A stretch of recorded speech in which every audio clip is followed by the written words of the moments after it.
There's a line in the final episode of Season 2 of Arcane that intrigues me. Jinx comes back and says to Vi, I'm always with you, even when we're worlds apart. Which is a complete opposite of where they were when they last parted. Jinx left to die in the hopes that it would free Vi from her. Free Vi to be with Caitlyn, to let go of her guilt, her need to protect and save Jinx, because Jinx believes that's been dragging her sister down all these years. And yes and no to the idea it's been dragging her down. I think that's a complicated question for another video, but Jinx feels that, then meets Echo, who can literally show her, contrary to Jinx's beliefs, that there are good versions of her. She isn't doomed to being bad. She isn't doomed to this idea that the one good thing she can do for the world is to erase herself from it, to spare the world further harm she would otherwise cause. No, she can do so much more than that. And we don't see the conversation with Echo, but that happens, and then Jinx is here saying, always with you, sis. Our question today is, what's that line about? Because on the one hand, it's very straightforward, but on the other one, it's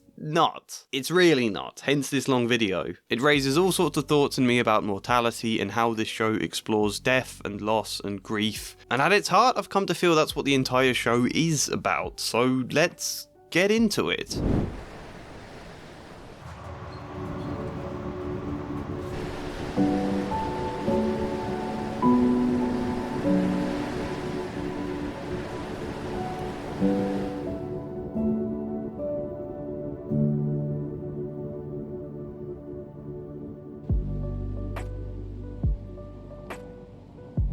Can we start with Season 1? So much of Season 1 presents characters fighting against mortality, fighting to prevent the absolute certainty of death. And often, literally, Singed is trying to save Rio from death, ultimately for the sake of saving his daughter from death. To scientifically make that possible, Silco tries to save Jinx when she is dying, Viktor tries to save himself, all very literally exploring the way science and Arcane might alter nature, essentially, change what nature is.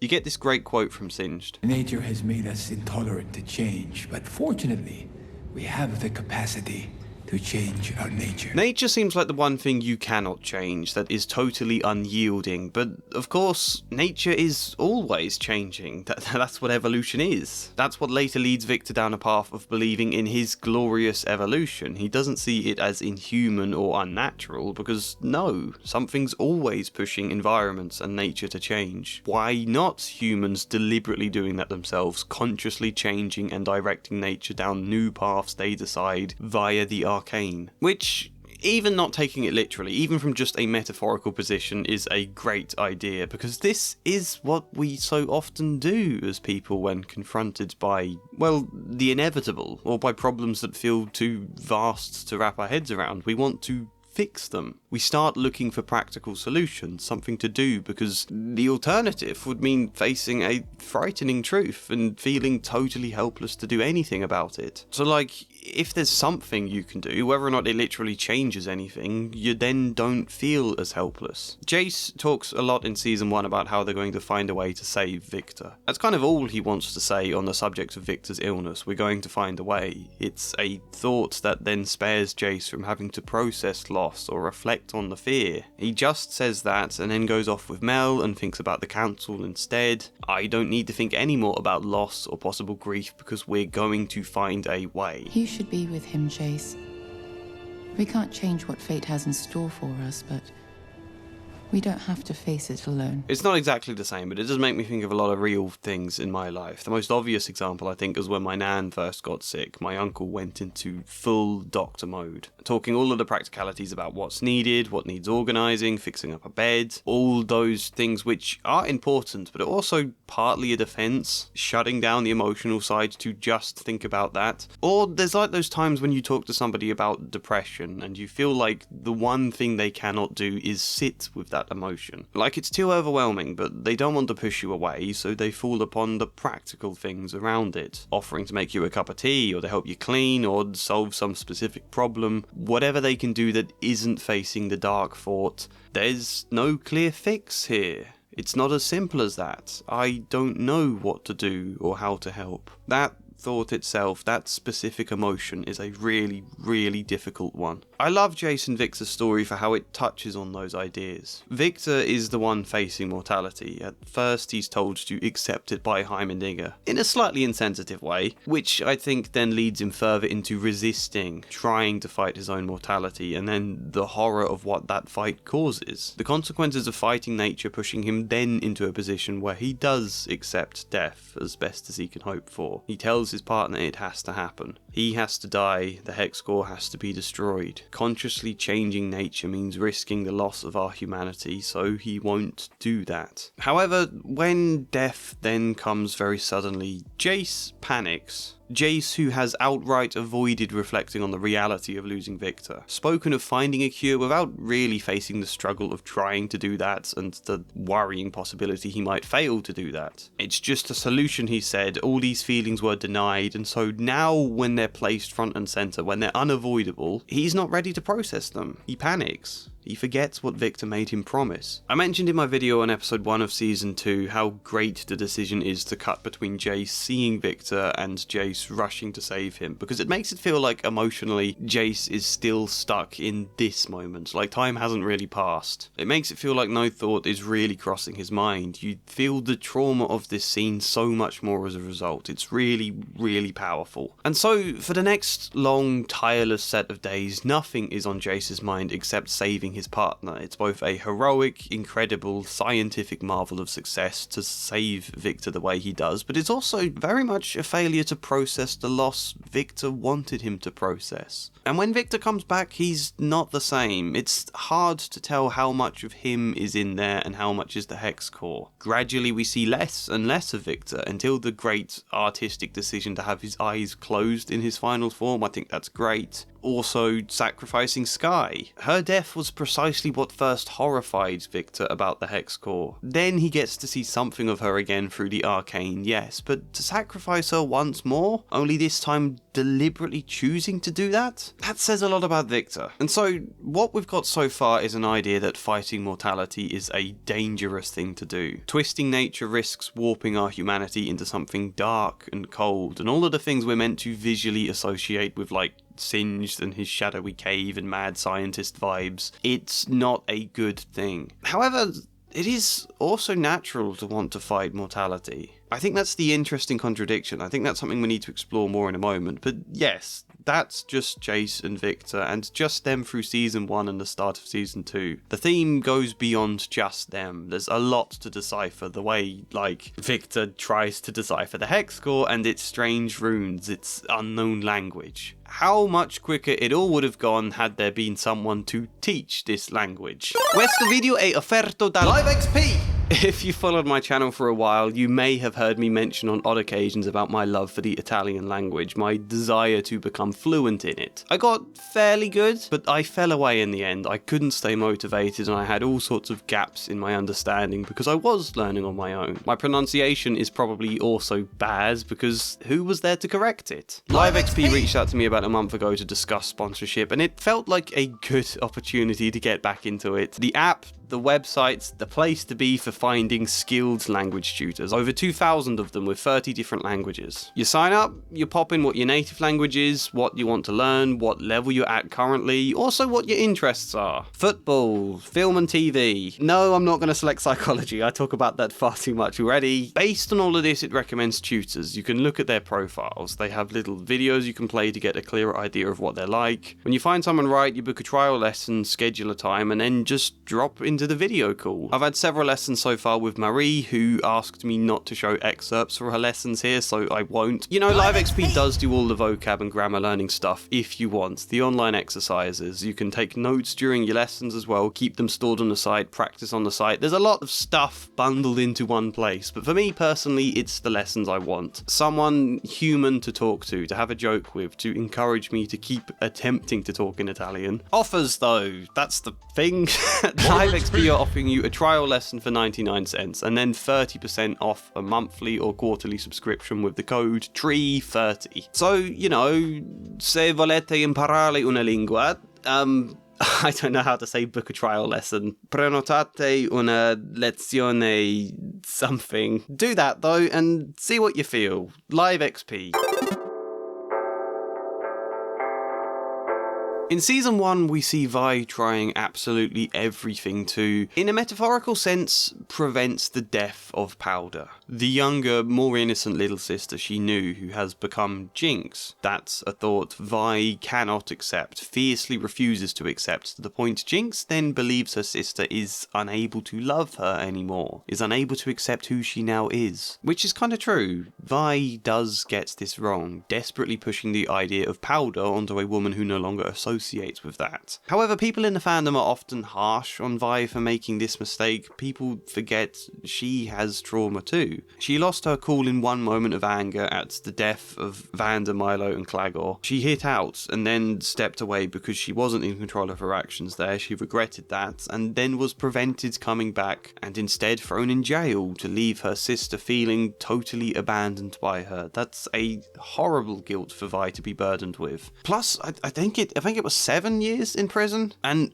awful prison with no visitors and no awareness of the outside world. Your prime motivation is to look after your sister. That's what Vander's made you promise, and then suddenly you're trapped here for years of your life. It feels like time coming to a halt. She comes out with no comprehension of how the outside world has changed, how she's even changed, because it feels like she's been in a vacuum, of who her sister might be. Of course, her big drive is to try and pick up where things left off. I mean, what else life has she had in the meantime to trace back to that moment and go from there? Because who the hell else is she without retracing those steps? Also, it's a motivation to go back and try to erase the guilt and erase Jinx's sense of abandonment. But it's not that simple. That past world and life has already been lost. That is, in a metaphorical sense, a death that has already happened. Vi just hasn't had the chance to recognise it or process it yet. All of Season 1, Vi fights against the death of a past world at the expense of accepting the present world, and as a result, things go badly. And I don't think this is the main motivation. I discussed this in a video about Jinx, but I do think part of why Jinx then fires this missile in front of Vi is to kind of kill Vi's remaining hope. Do something awful that will prove to Vi that Powder is gone, that Vi should stop chasing after her, that their old life cannot be returned to. It's an awful, traumatic way of making that point, but it does. And it leaves Vi numb for the start of Season 2. She doesn't know who she is if her role is no longer protecting her sister. She doesn't know what to live for. She doesn't understand the world. As a result, she falls upon the only direction and the only company she has, which is Caitlyn. Vi tries her best to follow her, to convince herself she agrees with Caitlyn's perspective. It gradually leads her down a path of doing things she doesn't necessarily want to do, until finally she reaches a point where she can do it no longer. She turns against Caitlyn, who then breaks away from her, and Jinx is also gone. Vi now falls apart. And it's a really strong moment in the story. Vi falls into pain and anger and very physically battling with herself and drowning herself. I love this montage. It's one that is somewhat Vi trying to fight the impending sense of loss, but is also her processing it, I think. Or at least the start of processing it. After all of these episodes of Vi desperately trying to hold herself together with responsibilities, finally she allows herself to fall apart, even if she doesn't do it in the healthiest way. This is where she faces that bleak emotion, the one I started this talking about, the helplessness, the feeling that everything is awful and you don't know how to fix it. You don't know if you can do anything. You can't give up, but you also can't move forwards. You feel stuck. Vi lets that feeling itself in. And actually, I think that's a big part of why she is then able to move forwards. Directly after this, a little too quickly after it for my liking, she finds out about Vander. So, to reiterate,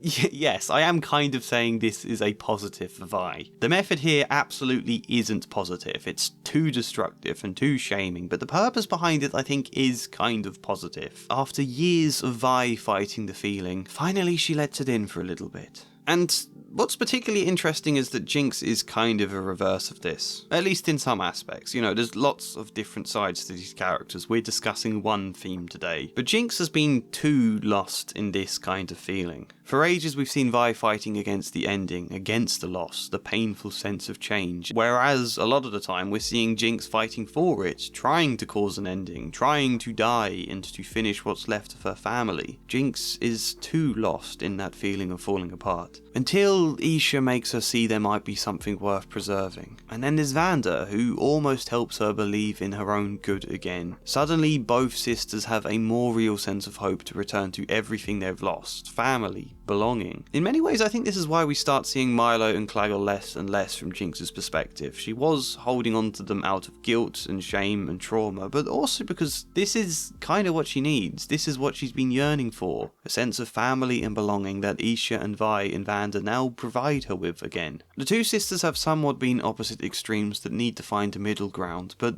once more things go wrong. Isha dies, Vander is lost. Vi almost dies, but there's a Herculean effort on Jinx's part to save her, and then Jinx just gives up. That's been complete. That's the only possible good thing she could do. Save Vi and then free Vi from the burden of herself. Free Vi from following after me because there's no good version of me. Jinx now totally surrenders to the feeling. Everything is awful and there's nothing I can do about it. The world is a wasteland where nothing can grow. It hurts. Jinx attempts to die, but she does so directly after Vi has run to her, has freed her from her cell, hugged her and talked of fighting Viktor together. You're never gonna give up on me, are you? I just think it's worth noting that Vi has once again found this motivation to fight against the death. But this time it's not the psychological death, the metaphorical death of Powder or of their past life or her little sister's innocence. This time it's the very literal death of her sister that she wants to prevent. That Echo does prevent. Or does he? This is an important change in Vi though. She just wants her sister in whatever form that may be. The same way Jace just wants his partner back. Jinx then does not die. Reappears and says, I'm always with you. although then also does sacrifice herself for Vi at the end. So it is a little confusing. Finally, let's answer the question of what's going on. I want to state this before we get into this. Death and grief are huge, obviously. They're awful. I don't want how we have to speak about them here to kind of dismiss the magnitude of it, just how difficult it all is, because it's always difficult. And there is something so vast about the idea that the person that was always there, that you could always speak to, suddenly you can never speak to again. You can't not be taken aback by that realization, no matter how many times it happens with so many people. However, despite how simplistic and wishy-washy this sounds in the face of that cold, vast truth, you can still carry that person within you. That's part of what's so touching about these scenes where we see inside Vander's mind, right? All these warm, sugary memories of Vi and Powder as children, all of the palpable emotion and love is in there. And, okay, it goes. I think seeing all of this get sucked out of Vander is the most heartbreaking moment for me in all of the series. Something about the way it's all framed as this cold progress. Alongside Viktor also losing Sky, like it's evolution, like this is a good development, but it's not. It hurts. And the fact no one anywhere is expressing the hurt I feel, that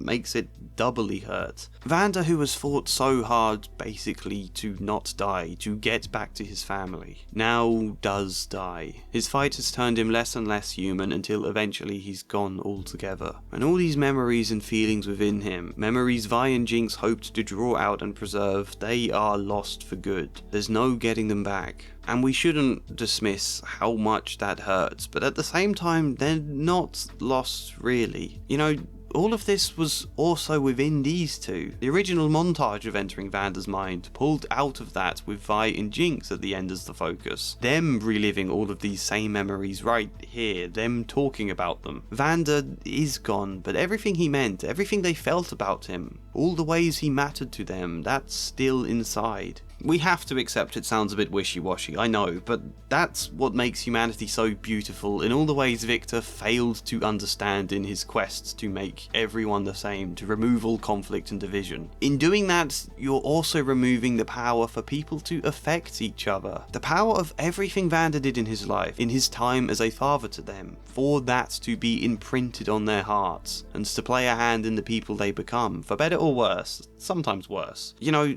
the power to affect each other is also kind of the power to matter. The power to mean something in a universe where we can feel so infinitely minuscule at times. I think I'm getting carried away now, but hopefully you can see what the point is. We fight against the loss of something tangible, someone real you can touch and talk to and be affected by. That is obviously human. To not want to lose the things we love, it's absolutely worth the fight. But sometimes you reach a point where it's a fight you can no longer win, and one you're losing yourself to. In Vi's fight to preserve Powder, she was failing to connect with Jinx. In Jace's fight to save Viktor, he was failing to effectively feel for Viktor. He was running from that in a lot of ways. Jinx says she's always with Vi because it's a glib response to her sudden reappearance, and it's a quip on the fact their paths keep crossing, even when they both tried to push them away, but it's also a truth. Whether Jinx is there or not physically, she is still with Vi internally. She's inside her heart. I think this is Jinx recognizing that's not a bad thing. Yeah, I think that. And I also think at the ending of this show, Arcane almost does something brilliant that I'm going to be faintly critical of now. I criticised in my last Arcane video about Jinx sacrificing herself, even though she does technically survive, I know that. But there is a giving herself up to death, and Vi believes she's dead, and I find that jarring in terms of her arc. But I've talked about that already, we're not going to cover that ground again. What about Vi's perspective? At the end of this all, Vi collapses over Vander's body, or Warwick's body, and she cries. She thinks of Vander's first death, and is forced to realise he is gone again. And because Vi takes this moment to cry, Warwick fights back. We then end up with Jinx and Warwick falling whilst Vi holds onto them both, desperately trying to heave them up, to not let go of their weight. But she has to let go. She has to this time. This is what it's all been about. Letting go. That's exactly what Viktor does when he surrenders his attempts to eradicate all suffering in the world. It's exactly what Echo does when he surrenders a world where he could have been truly happy. We fight the loss, but sometimes we do have no choice but to let go, and to hopefully reach a point where internally we can make that decision ourselves. My faint criticism though is that Vi is denied the chance to make that decision herself. Jinx does it for her. I mean, I'm critical she has to let go of Jinx in the first place, but definitely Vander, definitely Warwick. We're denied a really fulfilling moment for Vi to actively let him go here. Because in doing so, letting go of the real, the material and yet twisted version of Vander here, losing him in an external sense would mean rediscovering the fact that you never lost him at all. Internally he's there, he's inside your heart and always will be. So I don't entirely agree with the way it's done, but Vi is still technically finally letting go. After what? After denial that Powder was gone, depression about how the world has changed and the path you feel forced to walk, anger at the inability to fix everything, bargaining that maybe there's still some way we can have a semblance of a family, maybe we can get back, and then finally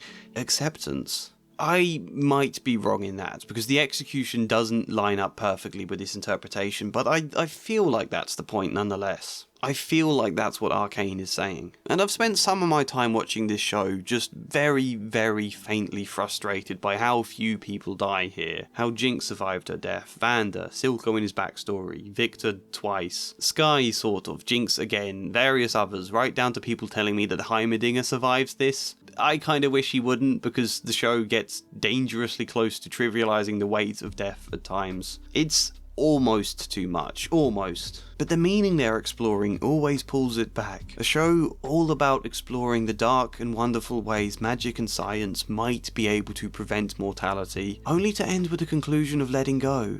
Apart from Singed, of course. I don't know why he gets to have his happy ending with zero consequences. I do hope there's more with him in a follow-up show, but yeah, that's my conclusion, I think. Let me know if you agree or not, because yeah, I'm not sure this interpretation perfectly lines up. Let me know what you think, like the video if you liked it, subscribe, support me on Patreon, or even buy me a coffee if you fancy doing that, but otherwise, hopefully see you next time. And as ever, a special thank you goes to Flying Spider, Grace, Kellyanne Davidson, Luke Hall, Michael Gallagher, Chad Bramwell, and Joshua C. Follier. Thank you.